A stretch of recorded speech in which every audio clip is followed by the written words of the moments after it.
અંકલેશ્વર નગરપાલિકા હદ વિસ્તારમાં વિકાસના કામોને લઈને ફરી એકવાર વિવાદ સામે આવ્યો છે। 3 રસ્તા સર્કલ નજીક ચાલી રહેલી ફૂટપાથની કામગીરીમાં ગેરરીતિ અને વેઠ ઉતારવામાં આવી રહી હોવાના વિપક્ષ દ્વારા ગંભીર આક્ષેપો કરવામાં આવ્યા છે। અંકલેશ્વર શહેરના 3 રસ્તા સર્કલ નજીક નગરપાલિકા દ્વારા ફૂટપાથ બનાવવાની કામગીરી ચાલી રહી છે, પરંતુ આ કામગીરીની ગુણવત્તા સામે હવે સવાલો ઊભા થયા છે। વિપક્ષના નેતાઓએ આક્ષેપ કર્યો છે કે ફૂટપાથના કામમાં નબળી સામગ્રીનો ઉપયોગ કરવામાં આવી રહ્યો છે અને કામ માત્ર દેખાવ માટે કરવામાં આવી રહ્યું છે, તેમજ જાહેર નાણાંનો દુરુપયોગ થતો હોવાની પણ શંકા વ્યક્ત કરવામાં આવી છે। મેં સાઇટ વિઝિટ કરી અને સાઇટની ઉપર 5.5 કરોડ રૂપિયાનો આઇકોનિક રોડ છે અને એની ઉપર ભ્રષ્ટાચાર રૂપી આ લોકો જે આગલી વખતે જે રોડને કટિંગ કરીને જે મટીરિયલ નાખ્યું હતું તે અને માટી, પથરા, પ્લાસ્ટિક એ બધું ભરીને કોન્ટ્રાક્ટરે ભરી દીધું છે। ખરેખર તો આની અંદર જવાબદારી પીએમસીની અને સિટી સિવિલ એન્જિનિયરની બેની જવાબદારી ઊભી થાય।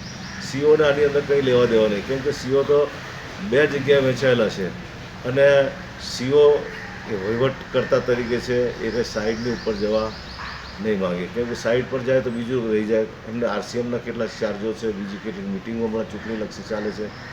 હવે આની અંદર તો ખરેખર તો પીએમસી જ્યારે ફી લે છે તો પીએમસીએ ધ્યાન આપવું જોઈએ અને કોન્ટ્રાક્ટર આવું મટીરિયલ નહીં વાપરવું જોઈએ। ખરેખર આવું આ લોકો ફૂટપાથ આગળ ભરી દીધું છે।